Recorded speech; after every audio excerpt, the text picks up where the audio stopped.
Hi there, and thank you so much for joining me again. So, funny story, a few months ago, I bought back one of my all-time favorite synths, the Novation Peak, and I made a review about it here on YouTube. Well, as it turns out, Novation saw that video and they liked it so much that they sent over this, the Summit. Now, I know I'm a little late to the party, but I've been wanting to try this thing out since it came out in 2019. I mean, 16 voices, dual filters, a built-in keyboard, same amazing sound, and comprehensive front panel to control it with. Basically, everything a Peak owner ever wished for. Now, today's the first time I've actually put it on the desk. I haven't even read the manual yet, and I just want to explore a bit of its sounds and do some light knob twiddling here and there while I share my first impressions with you out loud. I have my trusty MPC Live 3 hooked up here, ready and waiting just in case inspiration just happens to hit and we end up even making a track. Okay, right off the bat, I have to say I am very, very pleased with the form factor of this. Flagships in general are not tiny and they're pretty big back-wise. I'm not sure how to say that. They're very thick. For example, the Polybrute 12 or even my small TO5 from Oberheim, they tend to be synths that are pretty big from front to back. So I really appreciate that Novation somehow managed to keep this pretty slim and I can actually fit the entire keyboard and the MPC Live without too much of a problem here. Now, the keybed itself is a nice keybed with aftertouch. I'd say it feels more similar to the Moog Sub 37 than, for example, the Polyroot, which is a bit softer. Now, the buttons and the knobs, they're all pretty much what you had on the Novation Peak, which is a very good thing because the knobs are kind of rubberized and they're very grippy here. The faders have no wobble whatsoever, and the buttons are nice and clicky, and they have these backlit LEDs. Everything feels pretty good. Now, one of the first things that I want to try out on this, it's one of the big features, was the dual filters.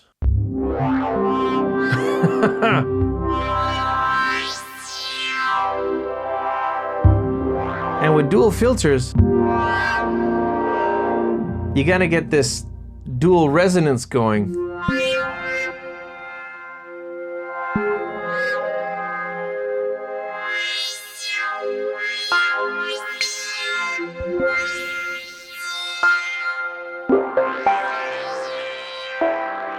Yeah, those are some very interesting timbres.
Wow.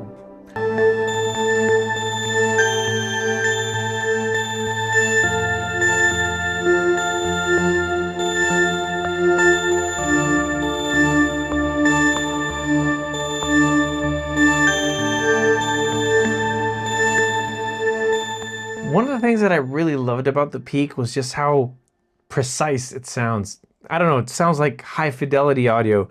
It's definitely still here.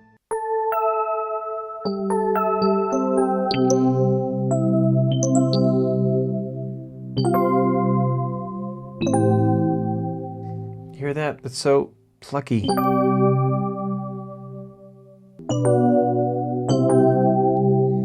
Beautiful. Absolutely beautiful. Whoa.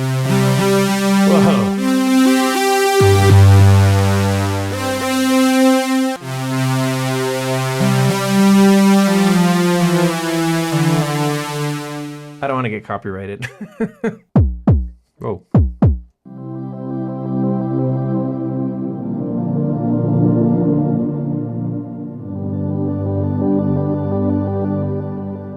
Instant Enya vibes right there. Now, unlike the Peak, which had 8 voices, this thing has 16 voices. And the cool part is that you can actually do splits and have 2 patches on different sides, or play them both together as a multi-timbral patch.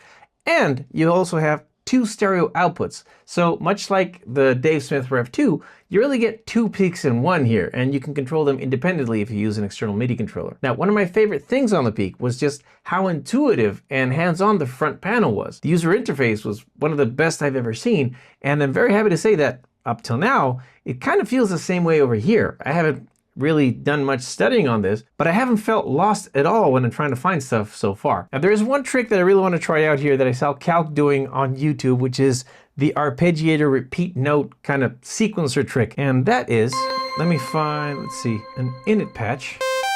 I love that you get an init button right here. Instead of having to do a button combo, you just press that, and we're in an init patch. So what I saw him do is that he would turn the ARP on, key latch, and he would repeat a note.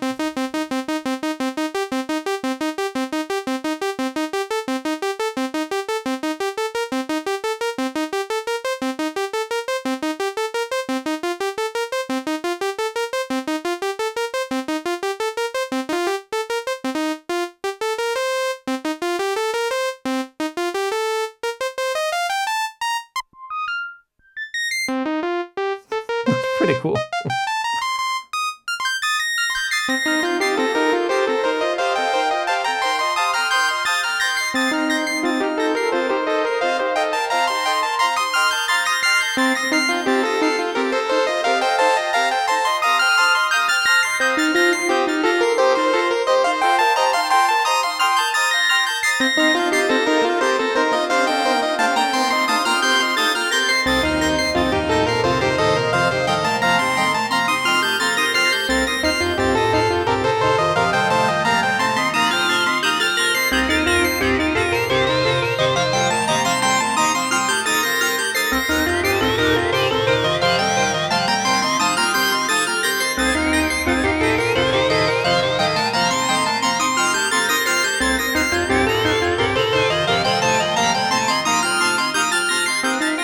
That was awesome and completely random.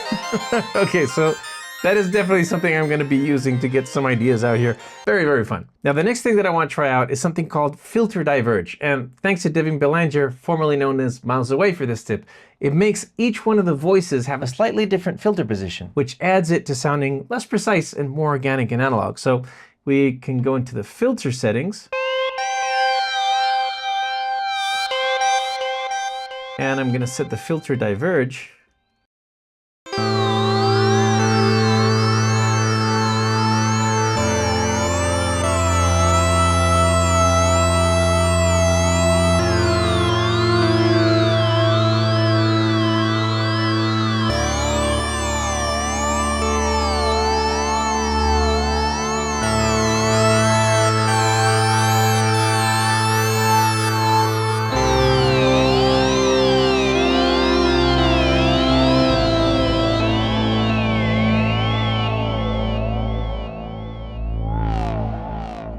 Oh, man.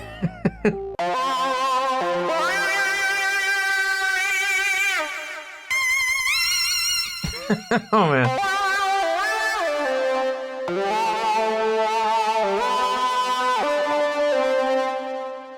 Beautiful. I gotta say, I absolutely love the filter on this thing. It's just...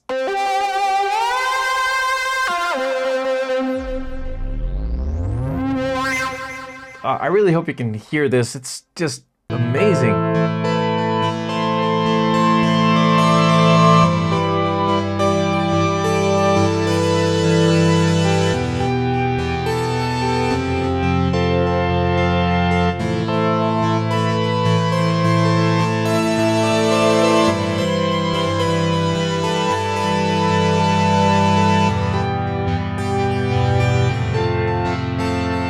I just gotta love this, man. This is the reason why I love synths. It just feels like there's so much more to explore. It doesn't feel like two peaks at all. This feels like something way bigger. Okay, this thing absolutely is living up to my very high expectations that I had for it, and I will be exploring the summit further in future videos, and I will make a long-term video of it when I really feel I know it well, so remember to subscribe if you haven't already so you don't miss out on those videos. As always, thanks so much for watching. I hope you found this video useful, or at least entertaining. Have a great week. I'll see you next time.